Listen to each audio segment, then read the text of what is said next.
Finally, we've been waiting entirely too long for the wine list. Softly. Ice clicked. "I'm right here, sir," Marcus said. The man didn't look at him. He kept scrolling on his phone. Gold watch. White cuff.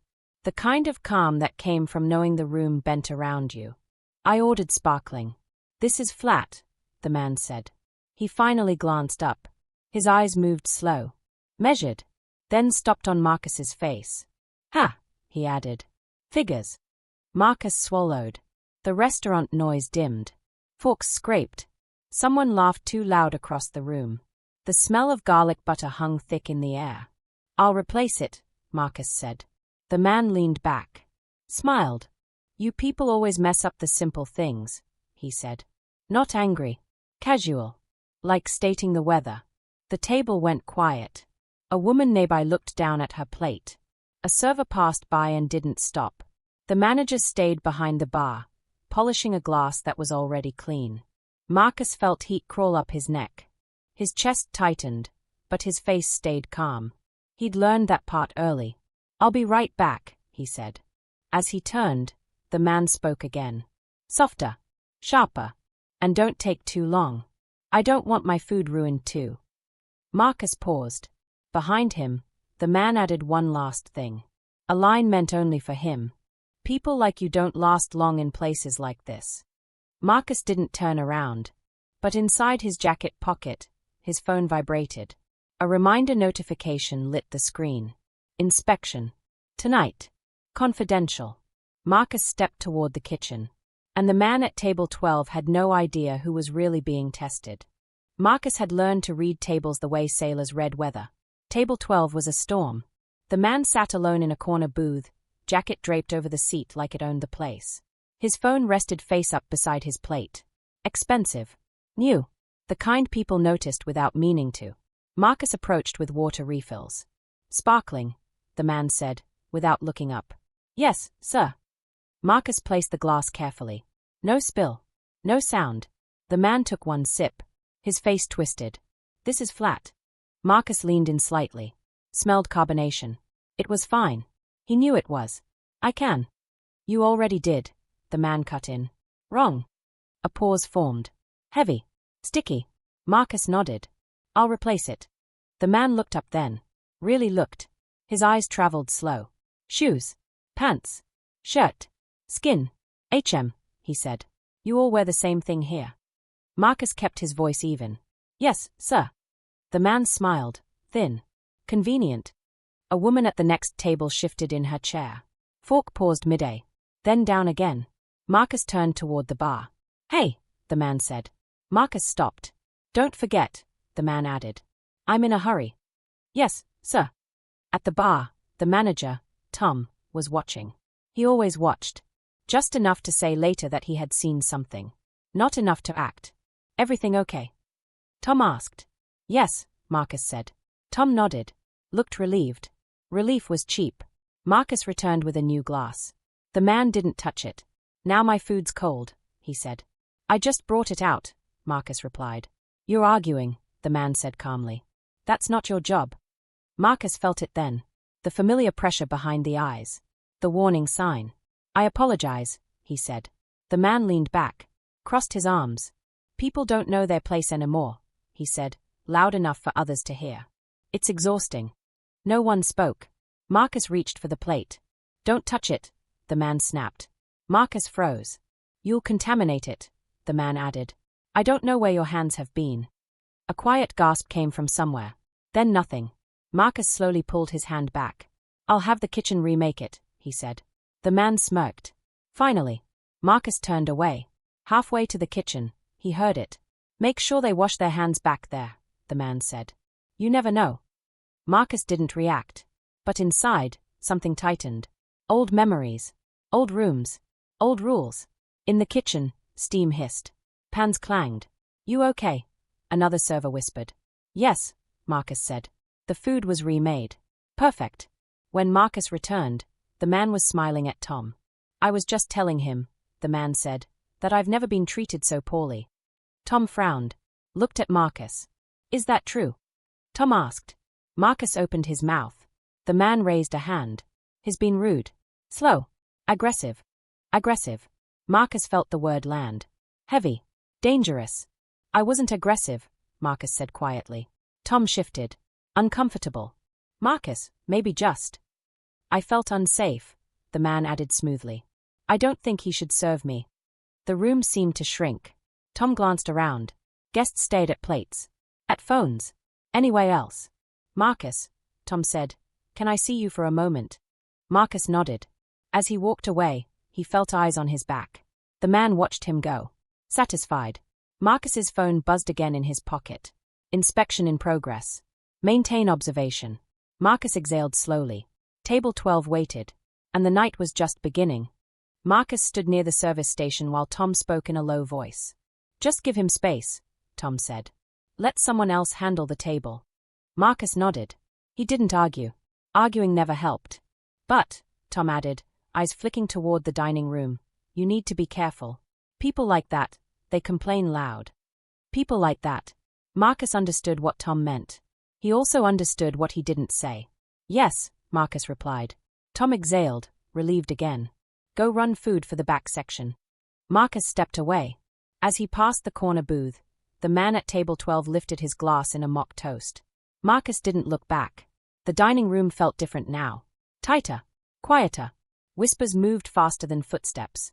A server named Lily leaned close as Marcus passed. What happened?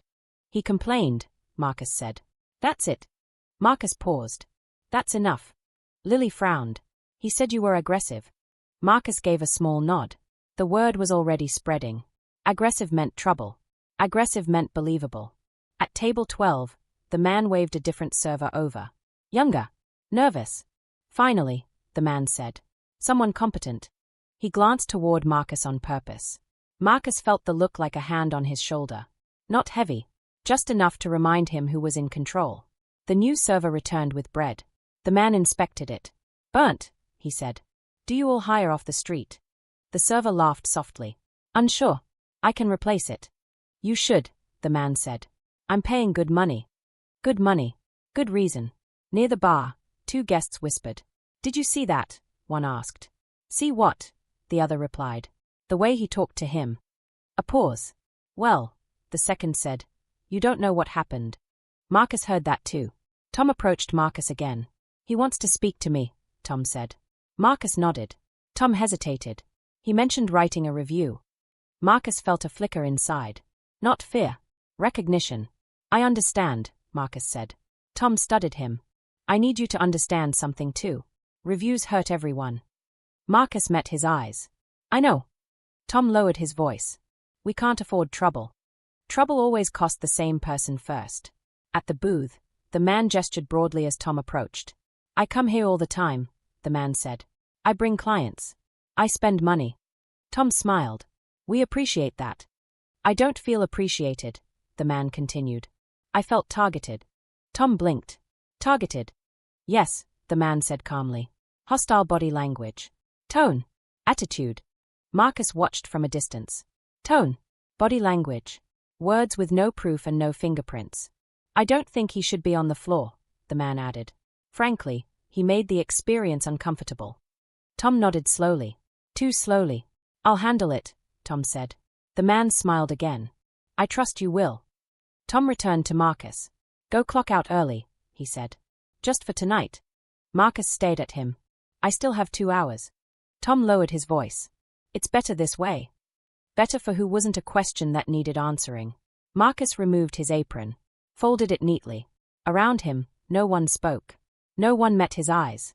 As Marcus walked toward the back exit, his phone buzzed. A message this time. Not a reminder. Document everything. Pressure is data. Marcus typed a reply with one hand. Understood. At the door, he paused. Looked back into the dining room. The man at table 12 laughed loudly now. Relaxed. Victorious. Tom stood beside him, nodding. Marcus pushed the door open. Cold air rushed in. Behind him, the door closed softly. Inside the restaurant, the man raised his glass again. Outside, Marcus stood still, jaw tight, eyes focused. This wasn't over. It was just getting expensive. The back hallway smelled like bleach and old steam. Marcus stood near the loading door, apron folded in his hands. The metal handle was cold. The kind of cold that lingered.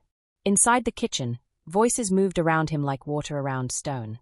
That guy always causes problems. He's a big spender. You saw how he looked at Marcus, right? A pause. Well, still. Marcus closed his eyes for a moment. Not long enough to be noticed. Long enough to breathe. He slipped the apron into his locker. Slow. Precise. He had learned to move carefully in places where mistakes were expensive. Lily appeared near the prep table. She didn't come all the way over. They sent you home, she asked. For tonight, Marcus said. That's not fair. Marcus gave a small shrug. Fair doesn't clock in. Lily hesitated. He said you scared him. Marcus almost smiled. Almost. Did I? He asked. She shook her head quickly. No. You barely spoke. Marcus nodded. That part mattered. The dishwasher, an older man named Raoul, scraped plates nearby.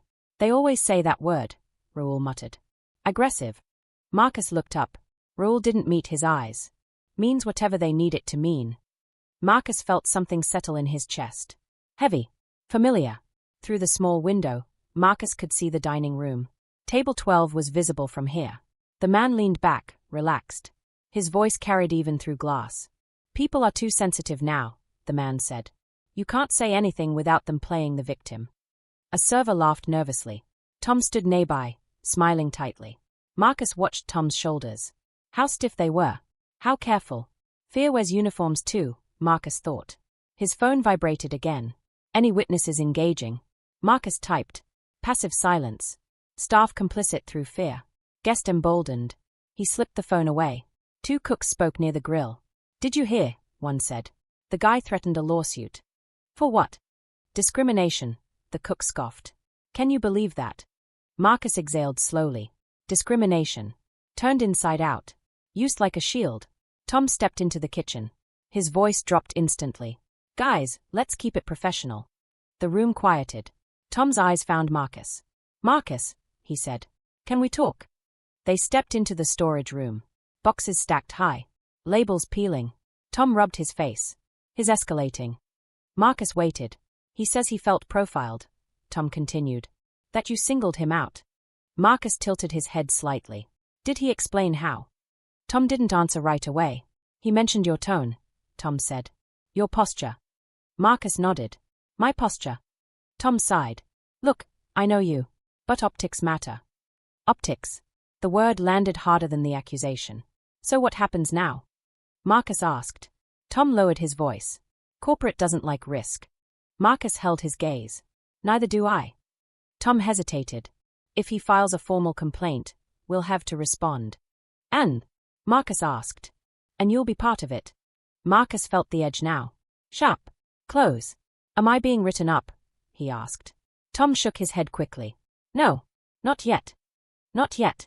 The door opened suddenly. The man from table 12 stood there. I hope I'm not interrupting, he said. Tom stiffened. Sir, this area is. I just wanted to see where my food comes from, the man said, smiling. His eyes landed on Marcus. Oh, he added. You're still here. Marcus met his gaze. Calm. Steady. Yes, Marcus said. The man laughed softly. Good. I'd hate to think you were avoiding responsibility. Tom shifted uncomfortably. The man stepped closer. Not touching. Just close enough.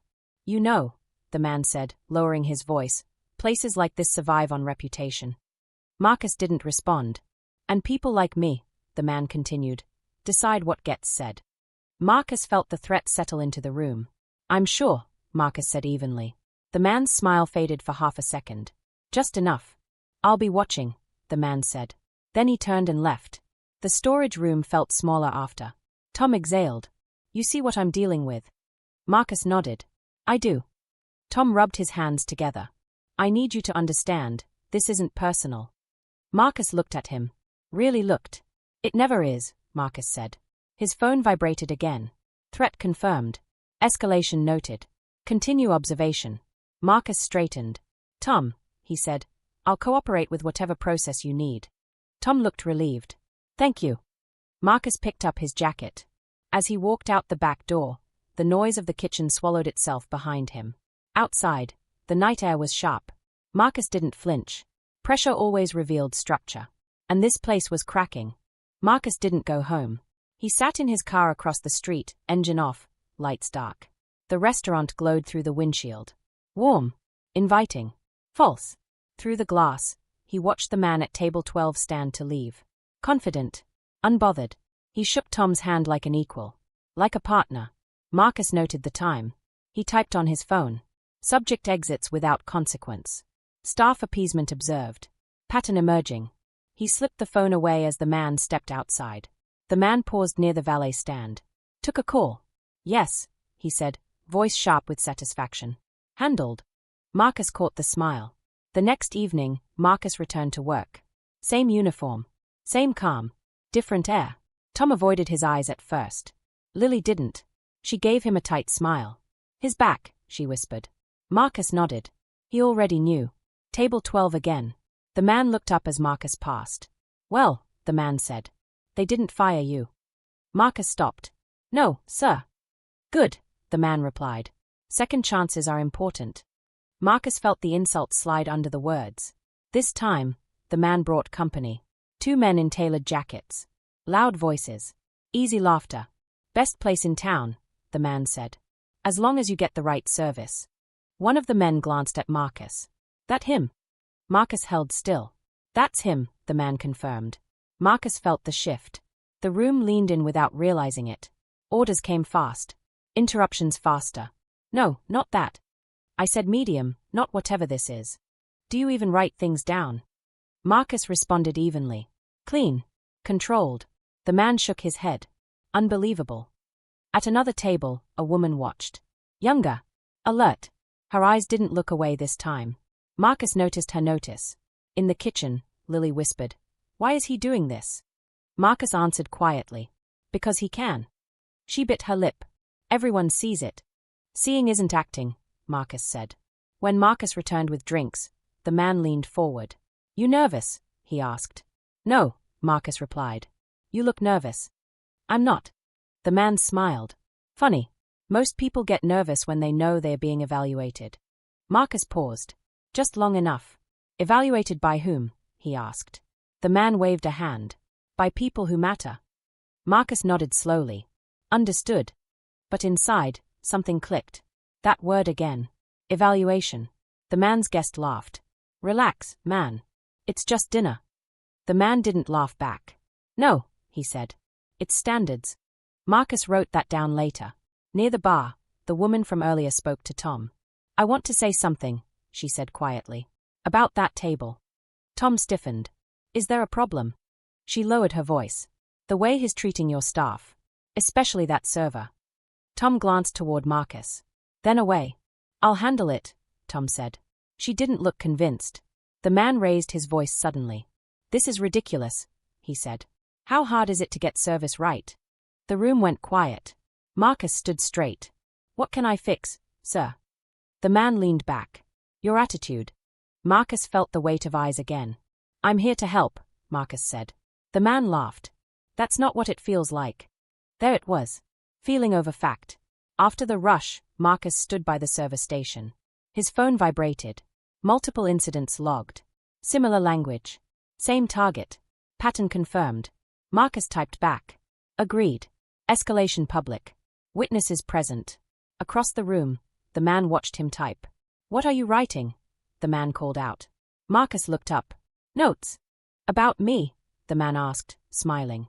Marcus met his eyes. About the service. The man's smile faded. Careful, he said. People don't like being documented. Marcus felt calm settle in deeper. Transparency helps everyone, Marcus replied. The man stood. Tom rushed over. Sir. I'm done, the man said. And I'll be following up. With who? Tom asked. The man looked at Marcus. With whoever needs to hear the truth, he said. He grabbed his jacket and walked out, guests trailing behind. The room exhaled. Too late. Marcus leaned against the counter. Lily whispered, He's going to come after you. Marcus nodded. I know. His phone buzzed one more time. Prepare. Subject initiating counteraccusation. Legal language imminent. Marcus slipped the phone away. Across the room, the woman from earlier hesitated. Then approached him. I saw everything, she said quietly. Marcus looked at her. And? He asked. She straightened. I won't stay silent. Marcus felt the night tilt. Finally. But silence had already done its damage. And the man from table 12 was about to make his next move. The review went live the next morning. Not public. Not yet. Marcus sat at a small table near the window, coffee untouched, phone face up. The message had come through just after sunrise. Draft review submitted. Holding for corroboration. Marcus reread it slowly. Every word was clean. Neutral. Clinical. No emotion. No accusation without support. He looked up at the street outside. People walked past the restaurant like nothing had happened. Deliveries arrived. Chairs scraped. The world moved on. Inside, damage stayed. By noon, the call came. Marcus, Tom said over the phone. His voice sounded thinner than usual. Corporate wants to talk. Marcus closed his eyes briefly. About what? Tom hesitated. A complaint. Marcus waited. A serious one, Tom added. The guest from table 12. Marcus felt no surprise. Only confirmation. When? Marcus asked. Today, Tom said. They want a statement. Marcus glanced at his phone. Counter-narrative initiated. Expect distortions. I'll be there, Marcus said. The office smelled like printer ink and stale air. 2 corporate representatives sat across from Marcus. One man. One woman. Both smiling too carefully. Thank you for coming in, the woman said. We value transparency. Marcus nodded. The man leaned forward. We received an allegation that you targeted a guest based on his appearance. Marcus kept his face neutral. That's incorrect. The woman tapped her tablet. He described repeated hostility. Can you give an example? Marcus asked. She glanced down. He mentioned tone. Marcus nodded slowly. Did he mention calling me aggressive? The man blinked. Yes. Marcus waited. And did he mention making comments about my place? Marcus asked. The two exchanged a look. No, the woman said. He did not. Marcus absorbed that. Did he mention snapping his fingers at me? Marcus continued. Silence. Did he mention implying contamination? Marcus asked. The man shifted. Those details weren't included. Marcus leaned back slightly. That's interesting, he said. The woman smiled tightly. Do you have witnesses? Yes, Marcus replied. Several. The man raised his eyebrows. Why didn't they speak up? Marcus met his eyes. You'd have to ask them why silence felt safer. The room went quiet. Later that afternoon, Marcus returned to the floor. Table 12 was empty.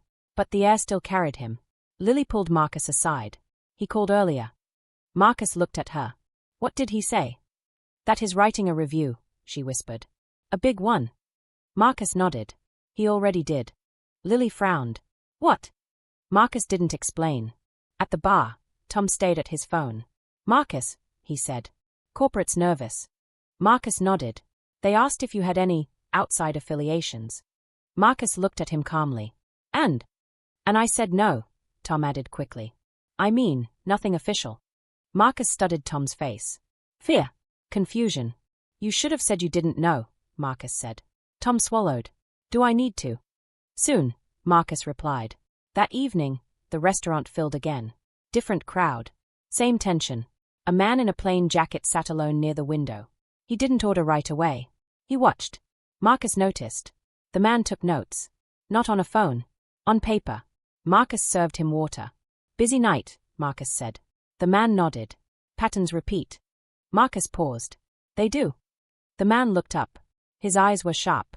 Curious. Do you enjoy this work? The man asked. Marcus answered honestly. I enjoy accuracy. The man smiled slightly. Across the room, the woman from the previous night entered. She spotted Marcus. Hesitated. Then raised her hand. I'd like to say something, she told Tom. Tom stiffened again. Marcus watched. The woman spoke quietly. Firmly. I witnessed discriminatory behavior, she said. Repeated. Tom glanced toward Marcus. Then away. We'll document it, Tom said. She shook her head. I'm documenting it. She handed him a card. Press logo. Small. Clean. Tom's face drained of color. Marcus's phone buzzed.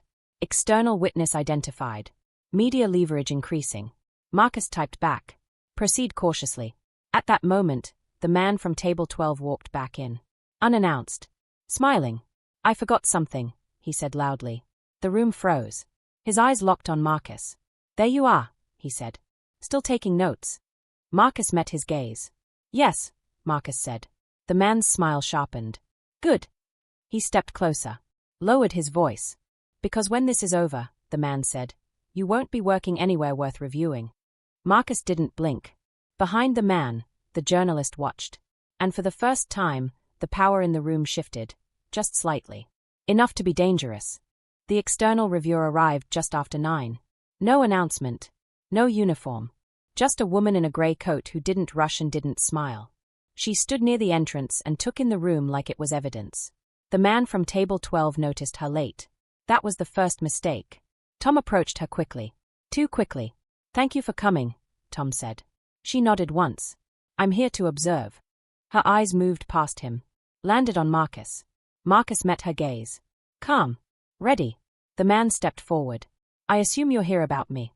She looked at him. Just long enough. I'm here about conduct, she said.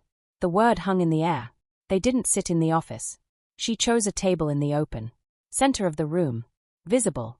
Transparency, she said, echoing the journalist. The journalist sat nearby, notebook open. Silent now. Focused. The reviewer gestured to Marcus. Start from the beginning. Marcus spoke plainly. No emotion added. No details missing. He described the snapping fingers. The comments. The word aggressive. The reviewer wrote everything down. The man laughed softly. Selective memory. The reviewer didn't look up. You'll have your turn. When it was his turn, the man leaned back. I felt targeted, he said smoothly. Singled out. Based on what? The reviewer asked. My experience, he replied. She nodded. Any specific actions? He paused. Tone. Posture. Attitude. She wrote again. And the comments you made, she asked. The man smiled. Context matters. So do words, she replied. The room was very quiet now. The reviewer turned to Tom. How did management respond? Tom hesitated. We tried to de-escalate. By removing the server, she asked. Tom swallowed. Temporarily. The reviewer nodded. Why? Tom didn't answer fast enough. A guest stood. Raoul, the dishwasher, surprising everyone. I heard him, Raoul said. Every night. The man turned sharply. Who asked you? The reviewer raised a hand. I did. Raoul cleared his throat. He talked down to him. Like he wasn't human. The man scoffed. This is ridiculous. Another voice spoke. Lily. He wasn't aggressive, she said. He was calm. Too calm. The reviewer looked up. Too calm. Lily nodded.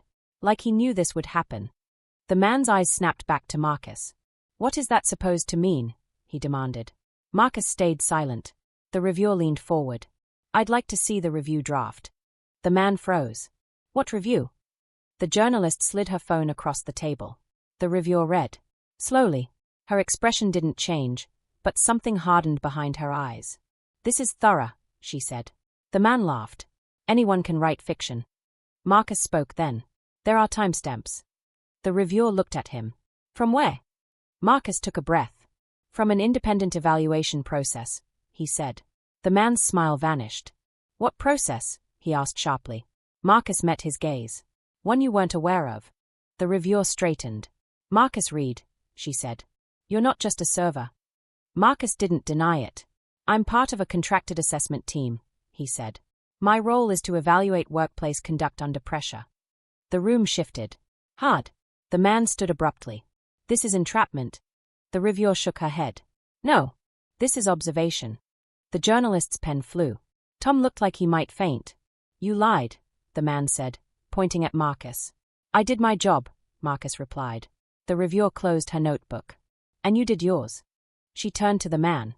Your behavior meets the threshold for discriminatory conduct. The man laughed, high and brittle. You can't prove intent. She nodded. Intent isn't required. Silence crushed the room. The reviewer stood.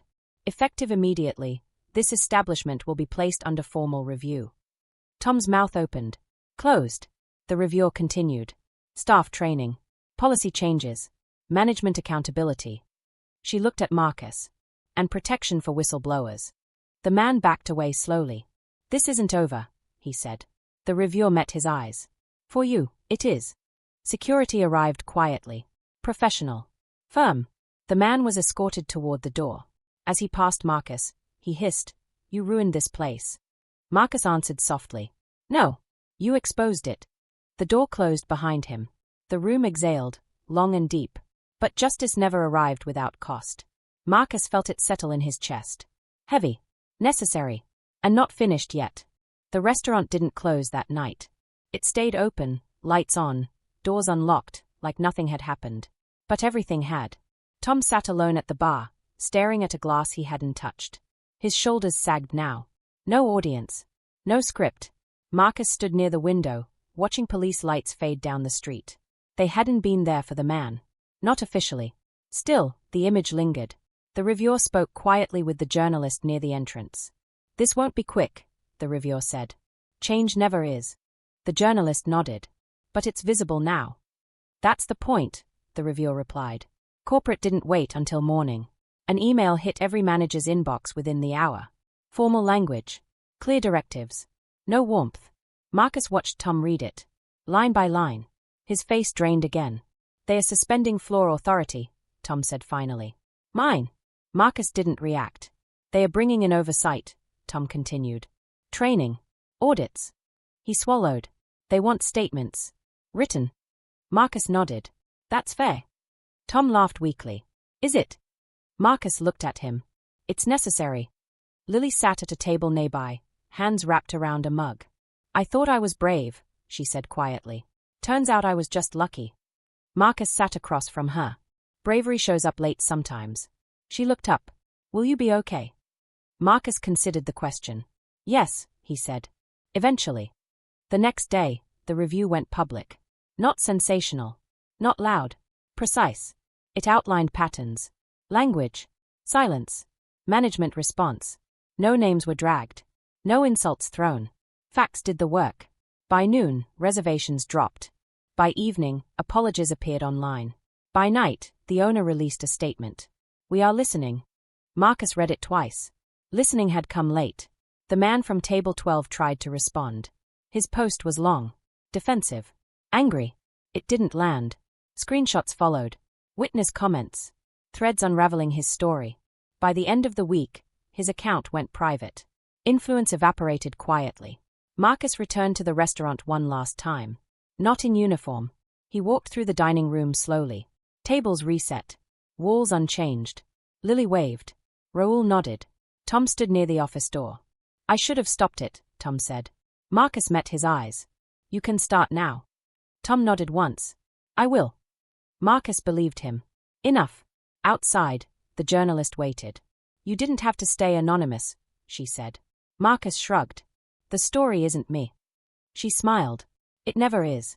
She extended her hand. "Thank you." Marcus shook it. As he walked away, his phone vibrated. Assessment complete. Recommendations accepted. Marcus typed back. Then it mattered. He slipped the phone into his pocket. Behind him, the restaurant door closed. Ahead of him, the street opened. Justice didn't feel loud. It felt tired. Earned. Heavy in the chest.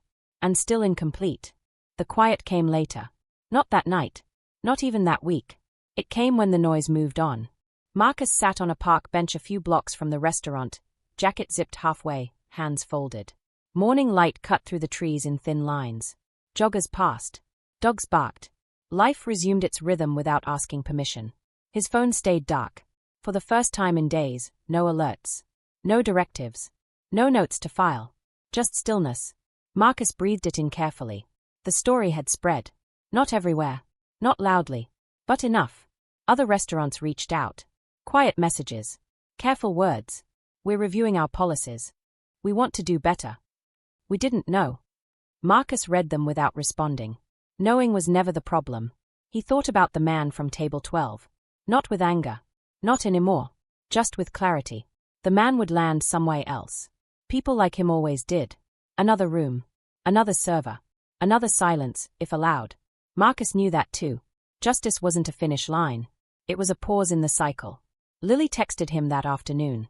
They started training today. Real training. Marcus smiled faintly. Raoul sent a message too. Just one line.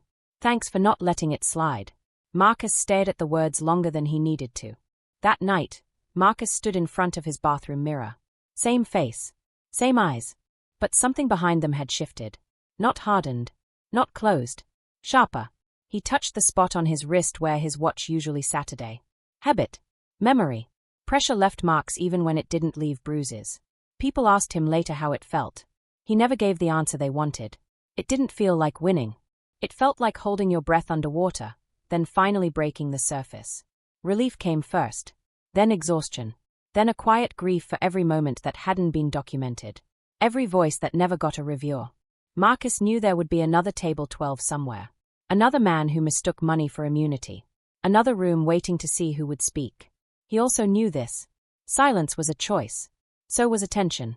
As the sun dipped behind the buildings, Marcus stood and walked toward the street. Tomorrow, there would be another assignment. Another place. Another test. Not of service. Of humanity.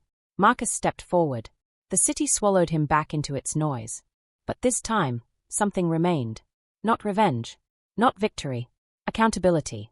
And the quiet understanding that even when justice is soft, even when it costs more than it gives, it still matters that someone stood still long enough to write it down.